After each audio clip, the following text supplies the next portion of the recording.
Ahora le damos la bienvenida al doctor Rogelio Rodríguez Garduño, investigador y catedrático de la Facultad de Derecho de la Universidad Nacional Autónoma de México. Bienvenido primero, doctor.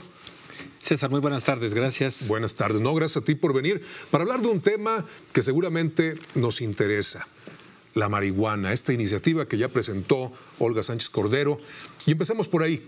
Tú ya analizaste la iniciativa, ¿cómo la ves? ¿Cuáles son los principales puntos a destacar? Pues es una iniciativa muy interesante porque el día 8 de noviembre efectivamente se presenta al Senado y abarca aspectos que son necesarios evaluar.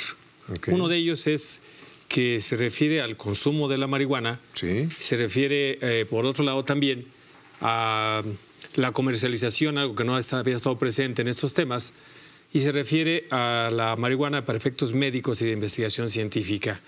¿Qué es lo que vemos en esta ley? Que no solo se va a abocar al tema resuelto del autoconsumo, donde las personas en lo general van a poder utilizar de manera no regulada, quiero decir, sin un permiso previo, van a poder utilizar marihuana y producirla con hasta 20 plantas en floración, y por otro lado van a poder tener 480 gramos casi medio kilo. Casi medio kilo al año, esto de manera personal y no regulada. Ahora bien, el otro aspecto es que van a poder formar cooperativas okay. de consumo, donde van a ser desde 2 hasta 150 miembros integrantes cooperativistas, y a su vez en la suma ellos podrán tener cada uno 480 gramos o 20 plantas. Oye, estas cooperativas tendrán que ver, ¿cómo lo ves tú?, con el hecho de que hay cientos de productores en el país, digo, lo reconozcamos o no, ahí están los plantíos en la sierra, en Sinaloa, en el norte, pero también en el sur y el sureste del país. ¿Será para darle cabida y que se organicen de otra manera o se formalicen? En otro apartado de esta ley se encuentra la comercialización. Estas cooperativas serán de autoconsumo. Okay. El otro aspecto es la parte médica, la parte de investigación, y ahí es donde lo que hoy es una limitación a la producción de la marihuana, la siembra y todo el proceso hasta el etiquetado final, ahora será para efectos de que estos agricultores que hoy lo hacen en la clandestinidad puedan producir para las farmacéuticas, para los laboratorios, para los centros de consumo, que esa es la novedad. Yeah. Porque además tenemos la posibilidad de llevar a cabo el uso de la marihuana para fines comerciales, estrictamente hablando, claro, en centros de distribución y consumo, que sería la gran etapa, la tercera etapa. Entonces es el consumo personal, medicinal y de investigación y comercial. Es integral entonces esta iniciativa que presentó la senadora Sánchez Cordero.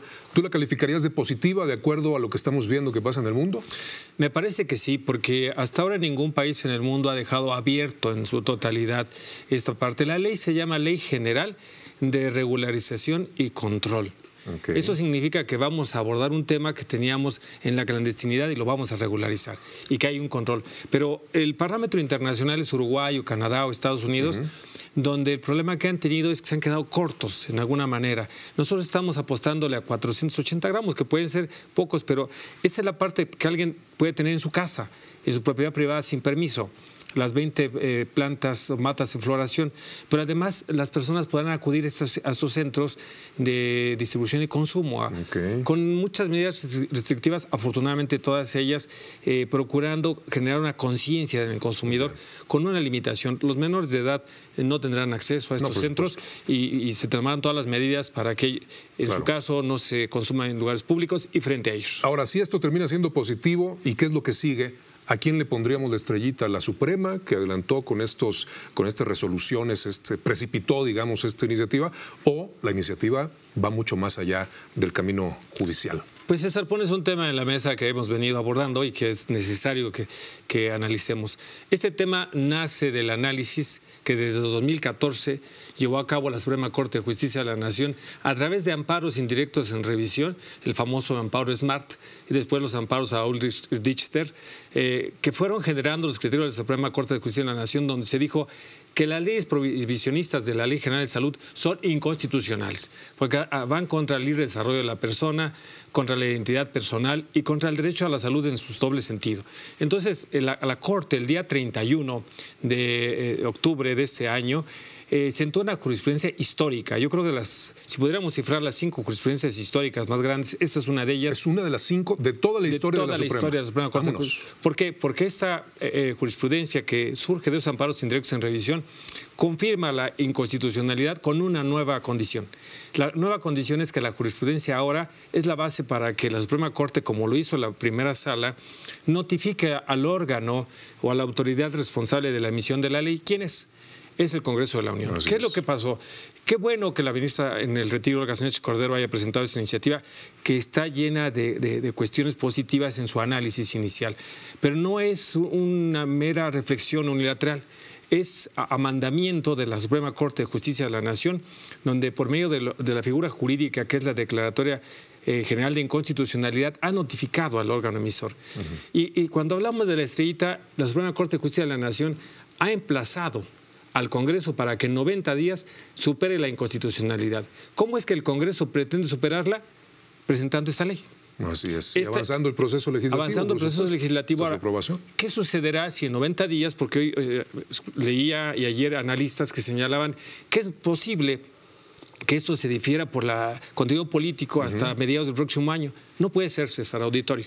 No puede ser porque la Constitución establece en el artículo 107, fracción 2, donde se introduce esta Declaratoria General de Inconstitucionalidad, que ha de ser dentro de los 90 días naturales siguientes a la notificación que sucedió el 1 de noviembre.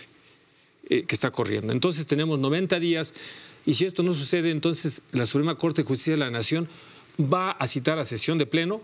Regresa el tema a la Suprema. Regresa el tema a la Corte para que la Corte lleve a cabo una figura que no se ha usado en el sistema. Por eso digo que esto es histórico.